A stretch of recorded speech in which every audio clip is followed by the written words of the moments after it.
This is Building a Creative Life. I'm Pam Vale, a New England artist, bringing the world of creativity to your door through casual conversations with artists, creators, and everyday people, helping curious, midlife women begin their next creative chapter. I'm glad you're here. Let's get started. Today's guest is Charlie Nebe, a bright spirit and a multi-passionate creative who's found magic in embracing all the things she loves to make. From long-term projects to crafting on the go, Charlie lives her creative life on her own terms and inspires others to do the same. We talked about the joys and challenges of being a multi-creative, how classes and community help fuel momentum, and why reusing materials or starting something small can be the spark that you need. Stick around till the end. I'll share a few reflections and takeaways you can apply right now to your own creative life. Well, welcome, Charlie. Welcome to the show. Thank you. Thanks for having me. My pleasure. I am really excited about our conversation today because I have been consuming all of your content and watching your videos, and I find something so refreshing in what you share and how you share it. So what I would love first is if you could share a little bit about you and what you do.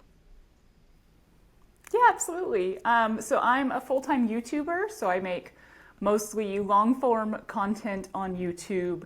It kind of originally started with embroidery tutorials because that was my first thing, my first sort of craft skill that I dove into and really explored. But then I decided I really wanted to do something that would explore creativity in a larger sphere. Mm-hmm. So I got into macrame, I got into sewing, and there's still a kind of a heavy sewing focus on my channel, but I also explore all sorts of other crafts, arts, skills. I'm curious and I'm interested to learn anything and everything, and I love sharing that process with people online. I totally agree with you. Every time I see a craft, I want to try it from anybody. And Yep. Being multi-passionate, or however you want to describe it, I think can come with like pluses and minuses. I think there's good and bad to that. Maybe not bad, but challenges. Can you share, like we talk to on this show, I talk a lot to women who are just starting out in their creative journey, or maybe coming from a position where they don't think they're creative or something has been squashed at some point in their life. So I would love it if you could talk a little bit about that multi-passionate, diverse creativity, like drive that you have, and how it benefits you, or maybe some of the challenges around that. Yeah, I mean, I think there's a bit of a negative stereotype sometimes in the idea of being jack of all trades, master of none, or, people say like ADHD crafter, you're always changing your interests.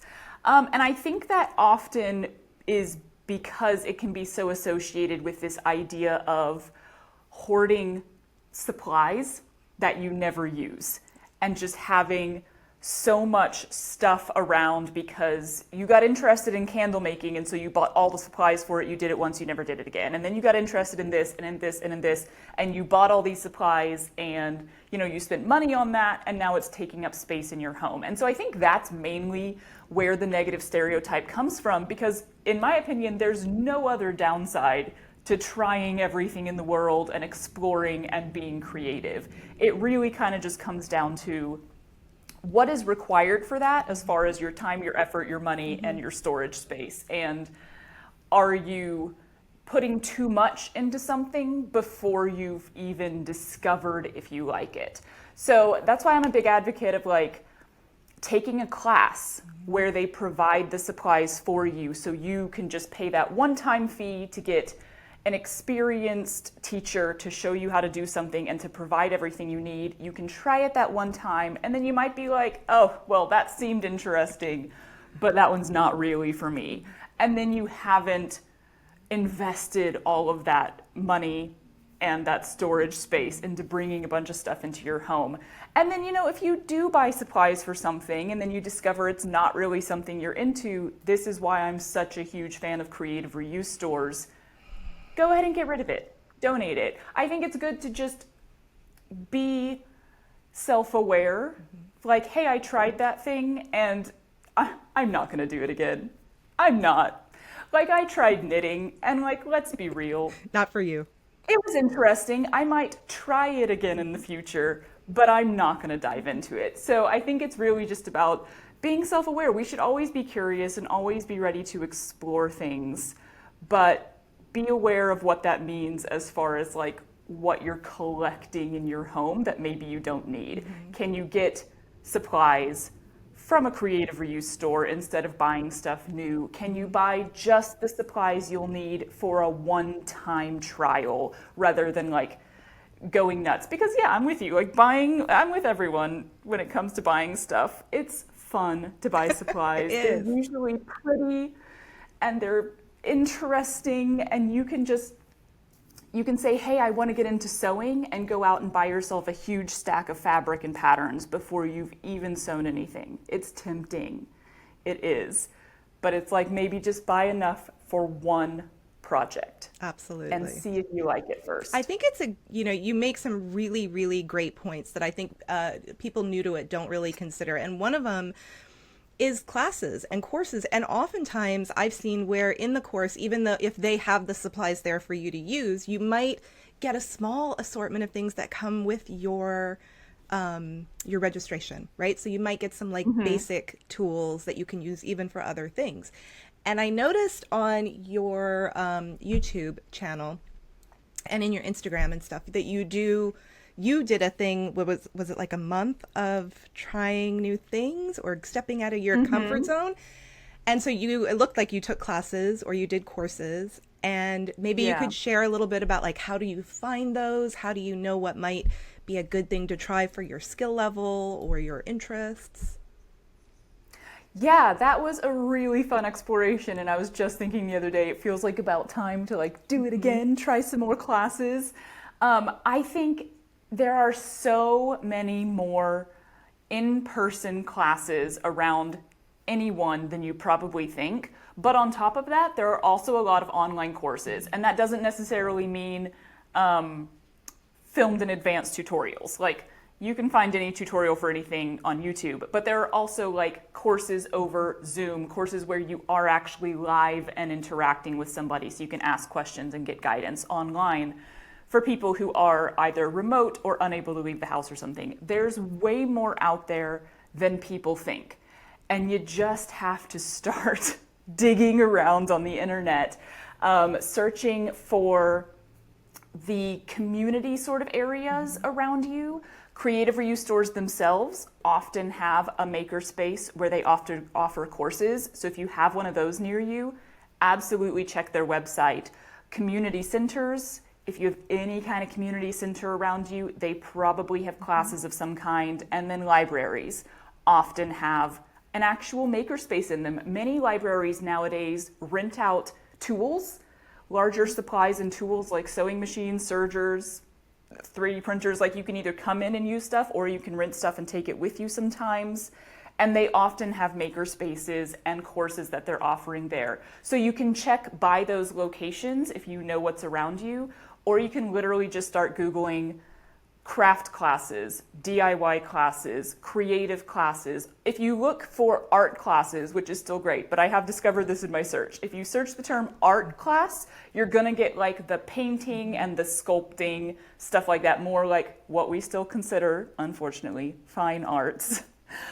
So you do often have to search like craft classes. But then if you know a specific skill that you want to try, like stained glass, bookbinding, terrarium building, look for that specific term, and you might be surprised to find that there is that specific class near you. Everything. Like anything you could think of. It's amazing now, the access that Especially people have. Near a city. But yeah, right. Yeah, exactly. Still. But it's so interesting because of things like Substack and, obviously like Instagram and things like that, the world is so much smaller, right? And I've seen people doing different workshops and classes in remote areas and things that you would never, like, you might assume that there isn't someone who's skilled or has experience or is talented in teaching something, and you just never know, like, what you're going to find near you. Yeah.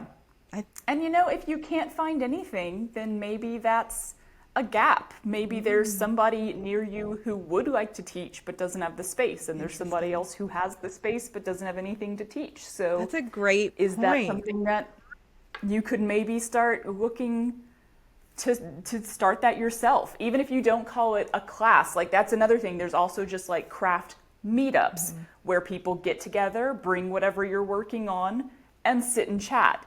Those are wonderful for gaining community in your crafting peoples around you. But then you can also have like crafternoons are a thing that I've seen where, as long as there's somebody to host, it can just be a simple craft that you maybe don't need an actual teacher for. It doesn't require someone with a decade of experience, but it's like one person guiding the group to do something simple together.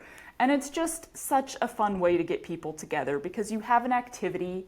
So then people who are more introverted might be more willing to go because it's not just like Showing a up. party where it's like, I'm just going to have to talk the whole time. This is weird. Like, you have something to focus on. So it feels more inclusive to people who are a little more socially anxious. Absolutely. I started a group like that here. I moved back to Rhode Island a couple years ago, and at this stage, being an empty nester and at a different stage of my career, I started a women's group. And so we meet and we have coffee meetups, and people just bring whatever they're working on, and we chat, and we go to beautiful places for lunch, and we do little creative field trips. And it's just especially, I talk to a lot of midlife women, and it's such a great thing to do at this stage where it's a little more difficult to make friends, right? If you don't have like little kids, it's a little harder to make friends. And so many women have gotten to this stage where they think that they're not creative or they don't have creative interests, and they might have more time and resources. So this is the perfect time to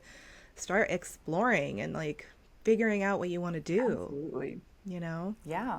Try it all. The world is your oyster. It is. Oh my God. And the access to materials and, like what you do on YouTube or what other people do on YouTube and information. It's just like when I started, it would, obviously none of this was here. So I know, right? I mean, I was just talking to my sister yesterday, and she was saying how she was like, oh, I wish I could paint. And I was like, well, you've never tried painting. Right, maybe so you don't can. actually know that you can't.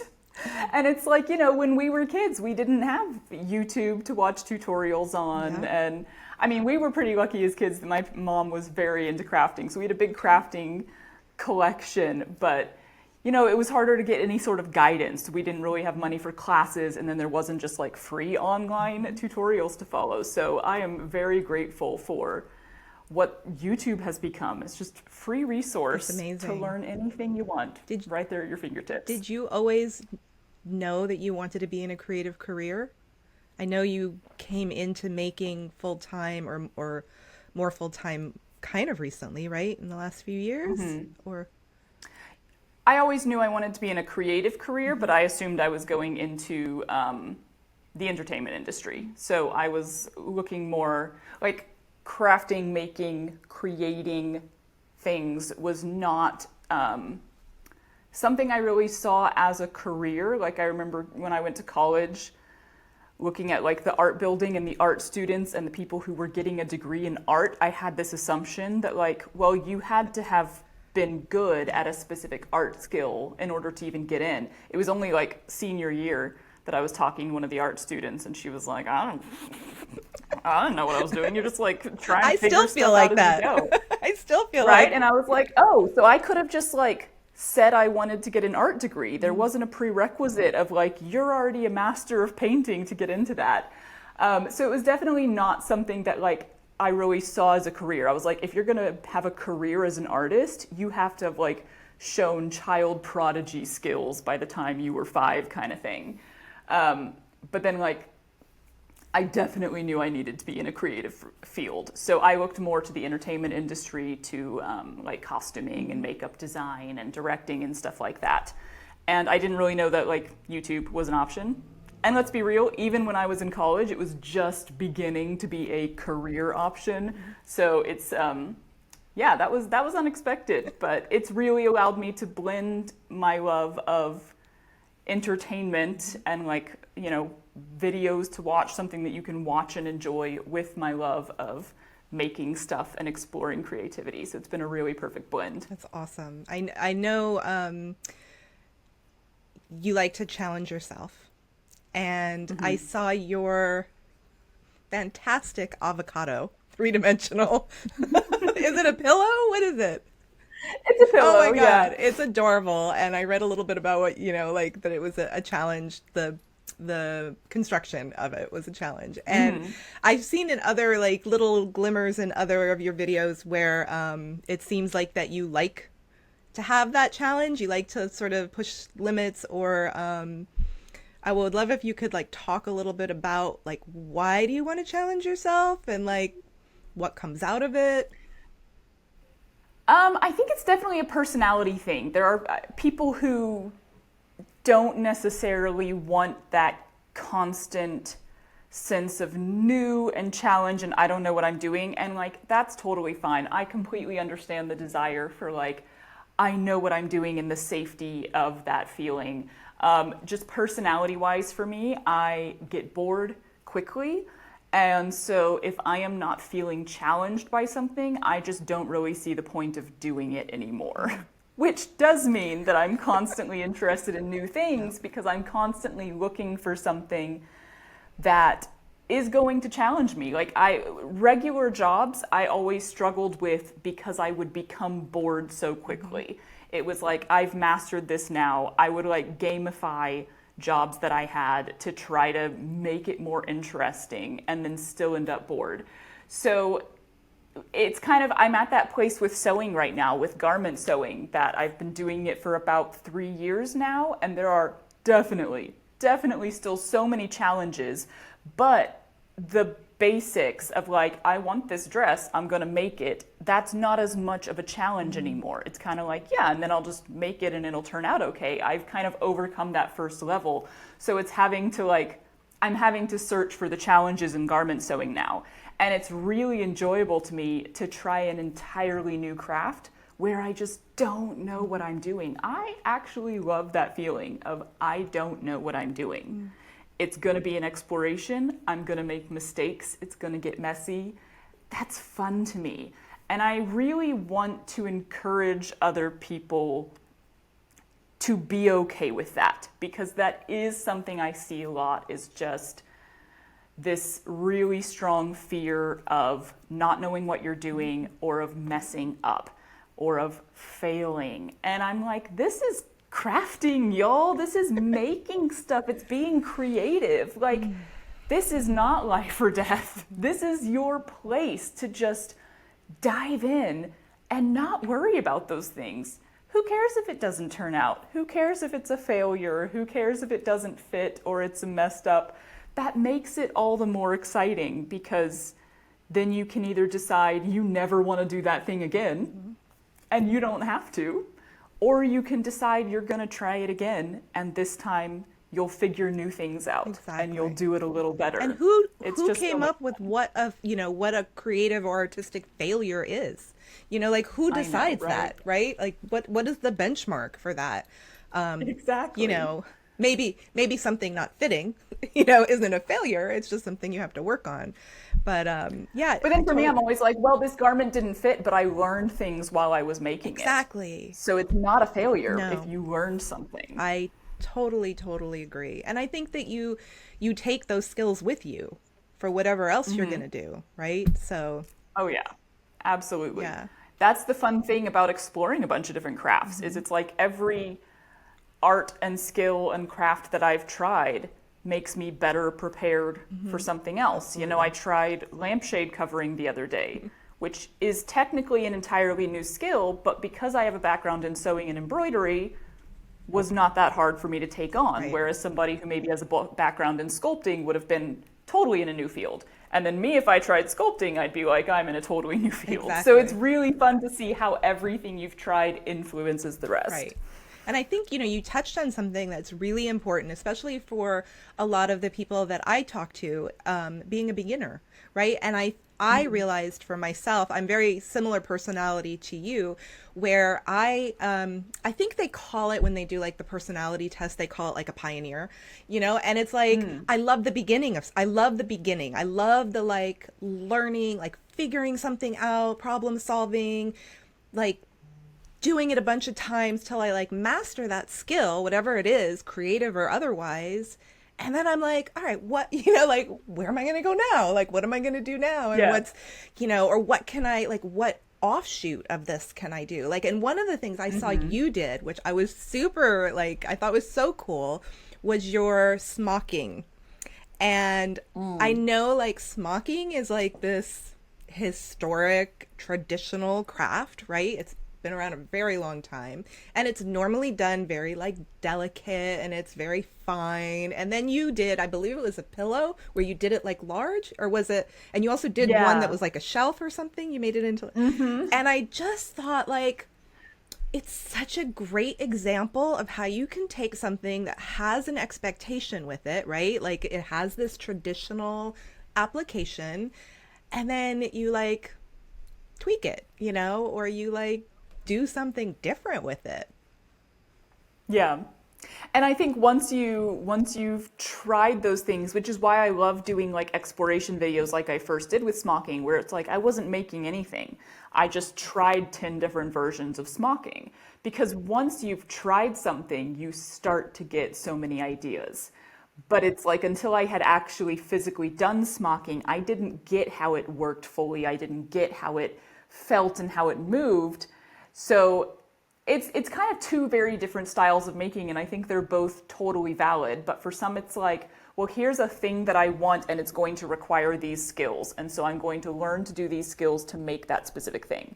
And then there's a different style of creativity and making where it's like, here's a bunch of skills. I don't know what I want yet, but I'm just going to try to like learn all these skills so that I have them in my back pocket. And then someday I'll think of what I want. Yeah, and it's the I definitely process. lean towards that Yeah, side. I do Yeah. too. And for me, a lot of the joy in creating is the process. Like sometimes I don't even care, what the outcome is. And I could want to do it like multiple times till I feel like I mastered it. And then like then I play with it, then I do like Yeah. all the things with it and all of that. Um Yeah, the final products are really not a big deal to me. I'm always like, oh, great. Now I have a bunch of stuff. Need to get rid of that. exactly. I know, talking about that, I know that you are like a scrap saver too, or like you do Hmm. some projects with that. I'd love for you to talk a little bit about how people can like reuse things. I know, you talked about the reuse centers and how important it is to like um, keep supplies and find different ways to use them. And like, how does that work into your creative process? Yeah, I just think, I mean, fabric is a great supply to hold on to. I definitely think in other art forms, it's probably the same. There's a potter that I follow online who's always making stuff out of her clay reclaim.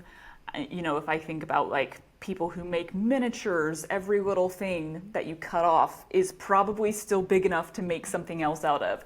So holding on to stuff when you're a maker, I think is such a big deal, especially if you like to try a lot of different things, because it's like, well, that might not work for the thing you're doing now. Like a small scrap, I might not be able to make a garment out of it, and I'm mainly a garment sewist. But when I want to explore quilting or patchworking, or if I start making something that needs to be stuffed, that can now be stuffing. If you start exploring different areas, you now have those supplies ready to go and you don't have to go purchase new things. So a lot of stuff can be done with scraps and leftovers. I think the main concern there is not everyone has space to keep everything, and Right. I think that's totally valid. And like no one should feel guilty that like I can't keep this because I'm in a small area and I don't have space. Hmm. Totally valid. Right. But if you do have space, I highly recommend keeping everything. Hmm. And then you might come up with that random idea that is perfect for those scraps that you kept. Or sometimes I'm just like, hey, I have a lot of scraps. What can I make out of those? Hmm. And that's going to be a new creative exploration for me. So I I think the most fun one I did is like braiding a bunch of fabric scraps. You braid it all, and then I made this ridiculous hat out Oh, of I it. saw And that. I can't It's wait to try that awesome. again. I want to do that again. You can do rugs, you can do dog beds, but I'm like, what else can you do? It's very commonly done as rugs, and my brain is churning right now and being like, I don't really need a rug. So what else can I do with that method? What can I make out of that? And there's a lot more options out there than maybe people think Right. once you just start exploring. And you can get really inspired by just going through your scraps sometimes, being like, oh, look what I have. What could I make out of that? Exactly. And I think following people like you, and I'll put all your contact information in the show notes so people can find you. But I think following people like you who, you have so many different projects that you're doing, you can get ideas because they might not think of these things on their own. You and I both, most of our life is dedicated to like art and expression and crafting, right? So we build on that, I think, like what you were talking about. Like you do one thing and then you're like, oh, okay, well, how this your braided things, it's this texture and it's this thickness, so what else can that apply to? Or can I use thinner fabrics, or can I use whatever, and you start like branching off. But someone who hasn't started yet like may not know what to do with that. But watching you, I love how you, number one, I love that you show your personality, right? Like there is no mistaking like your personality, and maybe some of it is like for the camera, but obviously the thread of you runs through that. And I think just showing like the passion you have, and how you feel about your projects and how you feel about your process, I think is wonderful. How do you, I guess, how do you get your ideas, and like how do you stay motivated to like keep going? Is it just part of you? I know for me it's just part of me. Is it like, I think like when it comes to ideas, it is interesting that you pointed out what I guess we could call self-inspiration. That is something I often neglect when people ask me like, where do you get your inspiration? That's something I often neglect to mention, but it is true. You do get inspired by your own projects because you've figured things out. So that's it. I think I'm gonna have to start saying like there is a bit of self-inspiration in there when you've been making a lot. But then yeah, like same for me as like maybe people watch me and get inspired to do something, but there's so many people I watch and I'm like, I've never thought to do that. I've never thought to try that. There's like a whole list of my ideas that specifically end with like somebody's Instagram handle, because it's like, here's an idea I have, it came from this person. Here's another idea, it came from this person. And I've got a whole list of those because people are just doing such incredible things, and everyone's brain works differently. Everyone's creativity goes in different directions, and you can get so inspired just by looking at other artists, whether you consider yourself to be an artist or not. Like that doesn't end. Motivation wise, I do think I'm benefited by this being my job. Like there's something to be said for the fact that it is my full-time job to create. And I'm so privileged to have that job, and I'm so delighted to have that job. But I think that I've always had this desperate desire to create. When I first started embroidering, I was largely doing it while I was working a cruise ship contract. So it was something small with not too many supplies that I was able to bring with me. And I had been dying to start doing that ever since I had seen embroidery on gorgeous gowns and stuff. And like, I wasn't doing that type of embroidery at all, but I was like, I can do embroidery. So I think there has been this very strong desire in me to be creative in some way. And that is kind of the motivation. When you have that spirit of like, I need to be creating things, then you just start feeling really weird if you haven't in a little bit. And, in childhood, we were always crafting, we were always doing stuff. And then I went to college for theater. So it was always like, we're working on costumes, we're working on makeup, we're always working on something. And it was kind of once I left college that I experienced for the first time in my life, like, oh, I have to specifically choose to go do something creative now. It's no longer a part of my life. And yeah, for me, it's like, as soon as that happened, I was like, I feel weird I'm feeling a little sad and down. So, like, the motivation for me is honestly just like, I feel most myself and I feel the most happy if I have some sort of creative endeavor going on. So, why not always have that, you know? Yeah. And I know you like to have multiple projects. You talked a little bit about having a project on the go, being on a cruise ship and having something small. I think that's something really important for people starting out or people exploring or trying to figure out what they want to do. Can you talk a little bit about like your mobile projects or like what options there are for people and why they're important? Yeah, I mean, I think, yeah, that can be another thing that people are like, oh, I can't have multiple things going at one time. And I'm like, you absolutely can. Sometimes you're in the mood to do this and you're not in the mood to do that. And that's fine. Like, if you have multiple interests, especially if it's not a quick craft, that's not like a sit down and do it in 2 hours thing, it's okay to have that and to not even touch it for a couple months. You might come back to it. Or you should know, kind of, that's another self aware thing that, like, ask yourself, are you going to come back to that or not? But it's okay to pause on things for months and come back to them when it's convenient for you and when you're in the mood. And that is why I love having a travel project. There are just times when you're going to be in the car for 6 hours. You're going to be on a flight. You're going to be at a party where you don't really want to socialize and maybe you want to sit in the corner and stare at your hands a little bit. Whatever the situation that's outside of your home, if you can have a little something to take with you, that's just all the better, right? And like, it used to be just books. I still take books with me sometimes and read, but reading can be very like, I don't want to talk to anyone, don't bother me kind of thing. Whereas if you're just like doing a little something with your hands, you're still open, you're still available, you can still be watching what's going on or being in conversation and stuff. So I love having a little something that I can do with my hands to keep myself busy, to not feel like I'm sitting there, and it keeps you from reaching for your phone, which is a massive plus if you're feeling, a little awkward and alone. I've literally taken embroidery to like restaurants and done it at the table when I was like, I'm gonna feel uncomfortable during this meal, but like, here's something I can do with my hands, and that's just gonna make me feel a little more secure and like, I don't know, a little busier. So for me, it's always been embroidery that are my on-the-go projects because you can do embroidery in so many different sizes. I've got these big framed ones that can't go anywhere, but then I try to have one that's either a little frame or no frame at all that can just be stuffed into like, it used to be a Ziploc bag. I'd stuff it in a Ziploc bag, throw it in my purse. So those are perfect for on the go. I know that like crocheting, knitting can be really easy to take with you somewhere.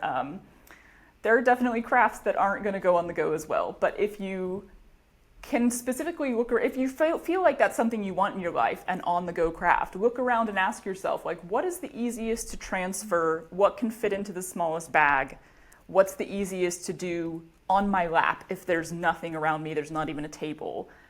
And purposely go out and find that and then set that aside to be your on-the-go craft. It's really handy to have one. It is. And I feel like there are so many versions of bigger crafts that you can do that with now. Like, there's so many people I follow who do larger scale paintings, like watercolor paintings. But now they make those little tiny watercolor palettes. They're like this big. Yeah. And then they have brushes that have the water reservoir. So you don't even need to bring water with you, or just like maybe a smaller version of a bigger tapestry or a embroidery project. So yeah, I think finding a version of something maybe that you already like to do, but just having it like ready to go in the bag with whatever you need for that. I knit and crochet, and I always have a bag ready to like throw in the car, even for shorter trips. If I'm not driving, like, why not? 20 minutes, you can still get something exactly done. I can do a few rows. It's those that why waste right time? Exactly. I know you talked a little bit about lengths of projects, so you like longer term projects versus shorter term projects, and I noticed on your social media you have some very long term projects, like way out of my comfort zone. I am much more instant gratification, but like, can you talk a little bit about the like psychology of long-term projects or like what they are that you do? I know there was one that was over a Yeah, year, most right? Or a couple of years? yeah, I have an embroidery piece right now that has been going for Oh three my God. years. That makes me I'm pretty so sure. like Yeah. anxious thinking about that. You know what's funny though is I'm always like, oh my God, that's crazy. But the people, the group of people who are like, oh honey, cross stitchers. As soon as they see that, they'll be like, I've been working on a cross stitch for 20 years now. And I'm like, oh yeah, like cross stitchers will get like the one big thing and just like add a few stitches now and then and Oh my have it God. going for ages. And I'm like, more power to you. That's great. Yeah, I mean, I think I definitely need the balance. I could not only have long-term projects. And this is something that, again, being a full-time video creator is something I'm constantly aware of because I am trying to put out consistent videos. So balancing very quick crafts with like average length crafts and then with my long-term ones is just something I try to stay always aware of. But I think if I didn't have a long-term craft going, then there would be sort of those down periods, which like granted now I could fill with reading or doing a puzzle. There's other things I could fill that time with, but there's really something nice in like sitting down in an evening and doing a bit of embroidery and watching this piece slowly come to life. And it's been 3 years on one and it's been, I think, 2 years Wow. on another one that I'm working on. But it's so sporadic. I mean, I haven't worked on either of them in probably 2 months right now because I've been traveling and then I just haven't felt like stitching. And that's the nice thing. I can be like, I don't feel like embroidering right now. And then I just don't touch them for a few months. Then I'll sit down and be super into it for a little bit and we'll see some progress. And it's like, this is entirely on my own schedule. It's entirely on when I feel like doing that specific craft. There's no pressure to finish it at a specific time. And I'm just trusting that I'll finish them eventually. And it's just for But it's you, nice right? It's to just have for that. you. It's Yeah. yeah, it's just Yeah, there's one, I mean, the super long-term one, I technically am doing videos on, but I've had to make them like incredibly simple because I'm like, this is going to take me like 3 years to make the video of the progress.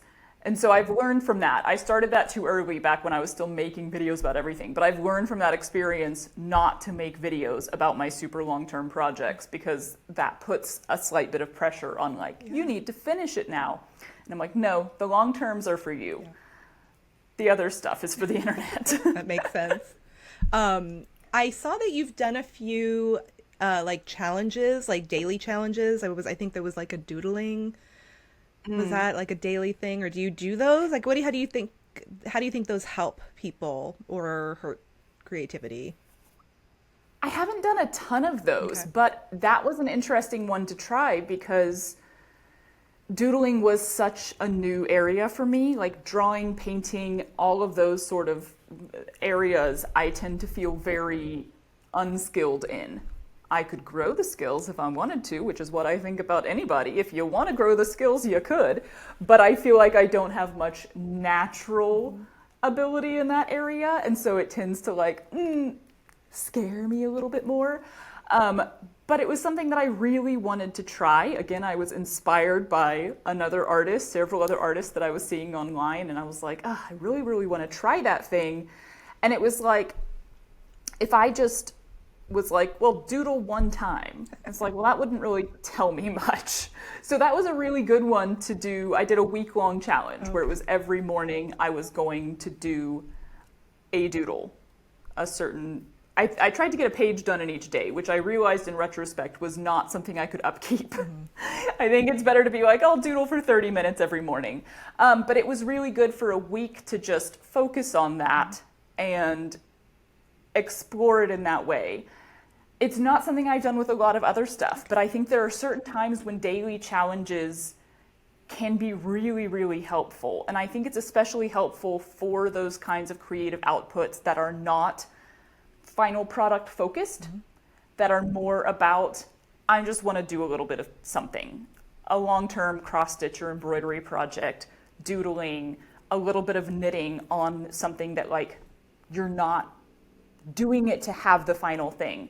Because I think it's good, especially if you do have full-time jobs, if you have kids, if you have a lot of other stuff in your life, it can be really nice to give yourself 30 minutes or an hour where you are specifically sitting down and doing something creative, making something.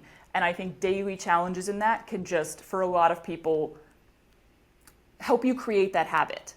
Because you're actually saying, like, if I'm going to do this for a week, or if I'm going to do this for a month, by the end of that, you may have created a habit that you no longer need to call a challenge. It'll just be Right. something you do naturally. Or just at the very least carved out time for yourself that, is dedicated towards something that, inspires you or makes you feel better or whatever.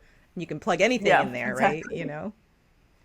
And we do like challenges. It's in the human brain. This is why people like games and all that Exactly. stuff. It's like we like to be like, oh, here's this thing that I'm trying to achieve, rather than just like this general idea of like, yeah, I'm trying to like build a new habit. It's like, no, make it into a specific goal, and then it's Right. easier to achieve and you feel more accomplished when you did. Exactly. Right. Do you have other hobbies other than like making things, like other creative hobbies that you do, or is everything? Yeah, so my not for my job Hmm. hobbies right now are reading, writing, and puzzles. And that's basically it. But that keeps me busy, being busy. I've been very into puzzles lately, They get which they I get think you very have. like addicting.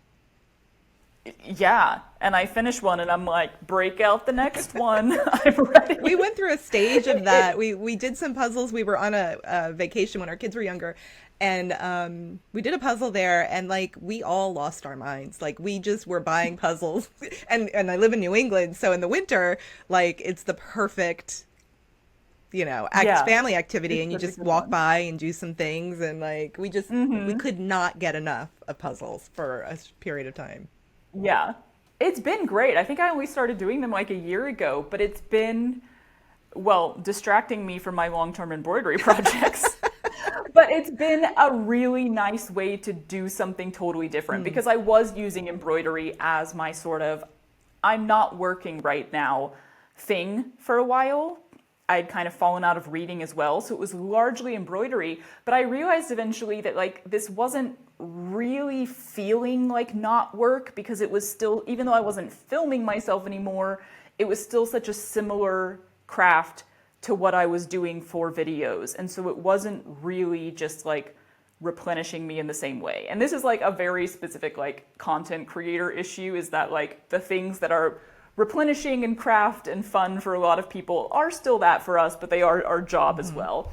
So yeah, for me it's been really nice to get into reading more lately, and then to get into puzzles, and it's like those are very different and separate than like making creativity. I think both of those still activate your creative brain, Absolutely. I mean, but with it's puzzles, it's very like different. spatial, recognition and even color recognition or tones and all that. Like, there's so many things that you're exercising or activating, Yeah, I think. but it's nicely like separate from Yes, making something. So it's been exactly. delightful. Exactly.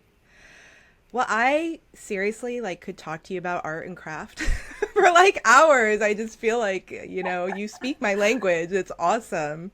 And Yeah, right. I'm so glad that we connected. Do you have anything else that you would want our listeners or our viewers to know that we didn't cover? I don't think so. Just get out there and try some things. Be creative. And every single person is creative. I hate when people are like, oh, look at that creative person. That person is creative. And I'm like, we are all creative. It's Creative. in you, it's in you somewhere. Absolutely. And you don't have to make art to be creative. That's what I No, think. creativity comes out in so many different So ways. many ways. Well, thank you, Yep. Charlie. I'm so happy to meet Thank you. you. Thank you for taking the time with us today, and I look forward to staying in touch. There's something really freeing about the way Charlie approaches creativity. It's not about perfect projects or even checking things off a list.